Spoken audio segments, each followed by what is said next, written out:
கோவை மாநகராட்சியின் திமுக மேயர் வேட்பாளராக ரங்கநாயகி தேர்வு. கவுன்சிலர்களுடன் அமைச்சர் KA நேரு நடத்திய ஆலோசனையில் முடிவு.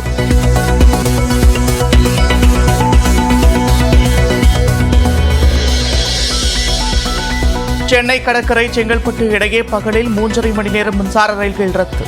தாம்பரத்தில் பேருந்துகளில் அலைமோதும் பயணிகளின் கூட்டம்.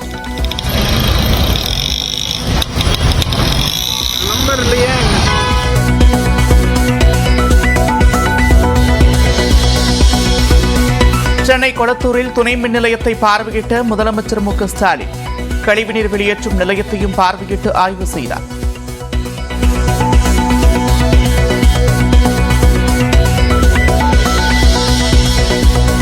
பள்ளி மாணவர்களுக்கு 4ற்கு பதில் 3 செட்டு சீருடைகளை வழங்கப்படுவதாக எடப்பாடி பழனிசாமி குற்றச்சாட்டு.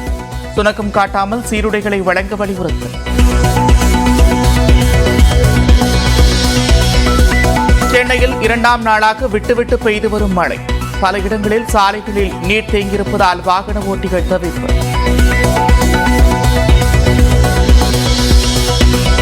சென்னையில் மேலும் 10 நாட்களுக்கு மழை தொடர வாய்ப்பு.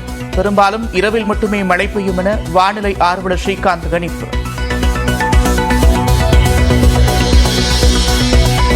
சென்னை அடுத்த தாம்பரம் GST சாலையில் போக்குவரத்து நெரிசல். இரவு முழுவதும் பெய்த மழையால் சாலைகளில் ஆங்காங்கே தண்ணீர் தேங்கியிருப்பதால் போக்குவரத்து பாதிப்பு.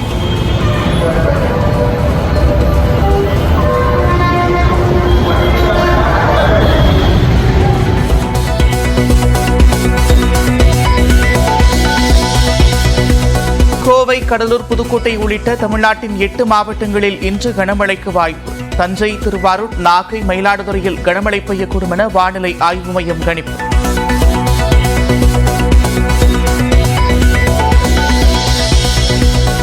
மேட்டூர் அணையில் நீர் திறப்பு 70,000 கனஅடியிலிருந்து 50,000 கனஅடியாக குறைப்பு. நீர்வரத்து குறைந்ததை அடுத்து நடவடிக்கை. நாட்டின் 77வது சுதந்திர தினத்தை ஒட்டி சென்னை காமராஜர் சாலையில் அணிவகுப்பு ஒத்திகை. இசைக்கு ஏற்ப மிடுக்காக அணிவகுத்து சென்ற வீரர்கள்.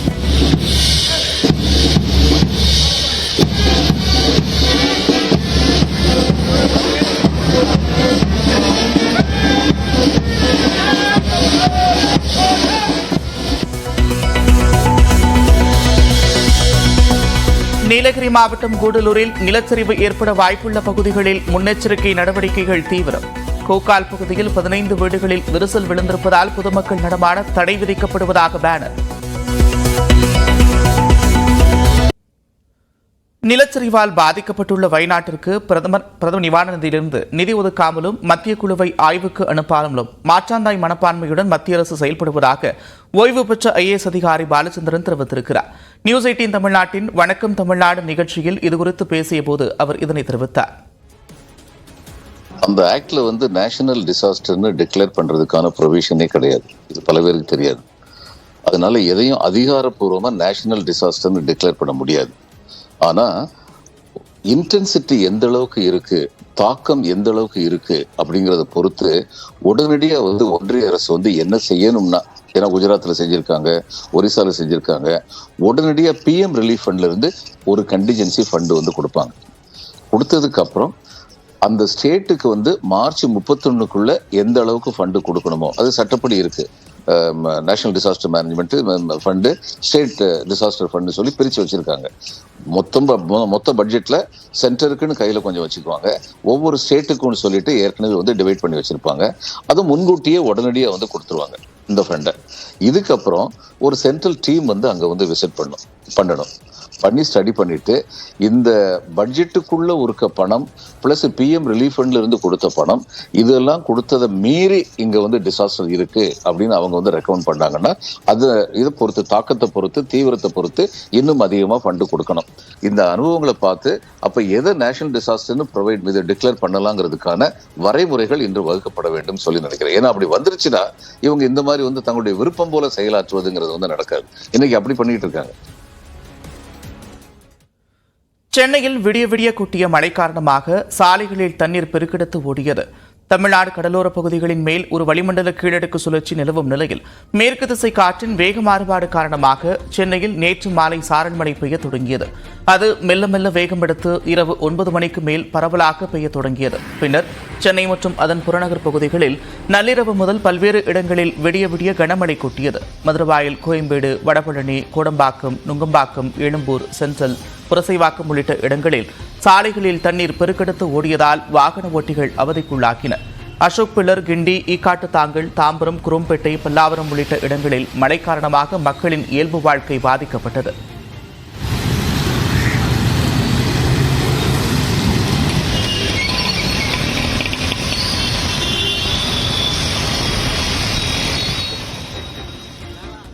ஒரகடம், ஸ்ரீபெரும்புதூர் சுற்றுவட்டார பகுதிகளில் பெய்த கனமழையின் காரணமாக செம்பரம்பாக்கம் ஏரிக்கான நீர்வரத்து 300 கனஅடியிலிருந்து 577 கனஅடியாக அதிகரித்துள்ளது. 24 அடி உயரம் கொண்ட செம்பரம்பாக்கம் ஏரியின் நீர்மட்டம் 14.50 அடியாகவும் மொத்த கொள்ளளவான 3645 மில்லியன் கனஅடியிலிருந்து 1441 மில்லியன் கனஅடி நீர் இருப்பும் இருக்கிறது. தொடர் மழை பெய்து வருவதால் ஏரிக்கு வரும் நீரின் அளவை அதிகாரிகள் தொடர்ந்து கண்காணித்து வருகின்றனர்.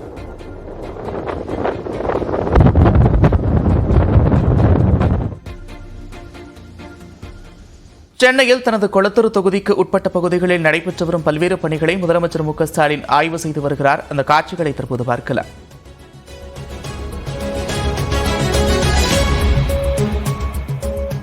6 கோடி ரூபாய் மதிப்பில் புதிய பள்ளி கட்டிடங்கள், 86 லட்சம் ரூபாய் மதிப்பில் 10 உயர் மின் கோபுர விளக்குகளை திறந்து வைத்தும் 3.25 கோடி ரூபாய் மதிப்பீட்டில் சென்னை தொடக்கப்பட்டியில் புதிய பள்ளிக்கு அடிக்கல் நாட்டுமாறும் மாண்புமிகு தமிழ்நாடு முதலமைச்சர் அவர்களை பணிவன்புடன் கேட்டுக்கொள்கின்றோம்.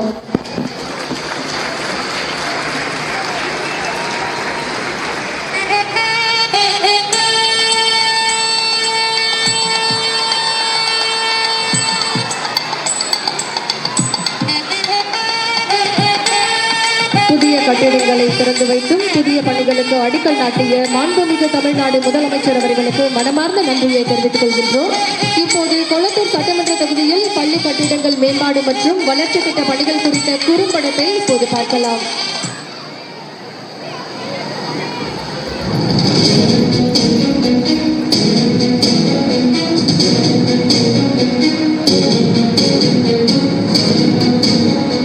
தமிழ்நாட்டின் தன்னிகரில்லா சமூக நீதி பயணத்தில் இது மாண்புமிகு தமிழ்நாடு முதலமைச்சர் முத்துவேல் கருணாநிதி ஸ்டாலினின் காலம். தனக்கு வெற்றியை கொடுத்த கொளத்தூர் தொகுதி மக்களின் தேவைகளை பூர்த்தி செய்திடும் நோக்கில் கூடுதல் அக்கறையோடு பார்த்து நலத்திட்ட பணிகளை மேற்கொண்டு வரும் திராவிட மாடல் முதலமைச்சர் அவர்கள் இன்று கொளத்தூர் சட்டமன்ற தொகுதியில் நேரடியாக ஆய்வு மேற்கொண்டு திட்டப்பணிகளை பார்வையிட்டு புதிய பணிகளுக்கு அடிக்கல் நாட்டினார். அந்த வகையில் தமிழ்நாடு மின்சாரம் மற்றும் மின் பகிர்மான கழகத்தின் மூலம் ரூபாய் 110.92 கோடி மதிப்பீட்டில் கட்டப்பட்டு வரும் துணை மின் நிலையம் 7000 பொதுமக்கள் சென்னை கொளத்தூரில் முடிவுற்ற பணிகளை திறந்து வைத்தும் புதிய பணிகளுக்கு அடிக்கல் நாட்டி முதலமைச்சர் நிகழ்ச்சியில் கலந்து கொண்ட காட்சிகளை பார்த்தோம்.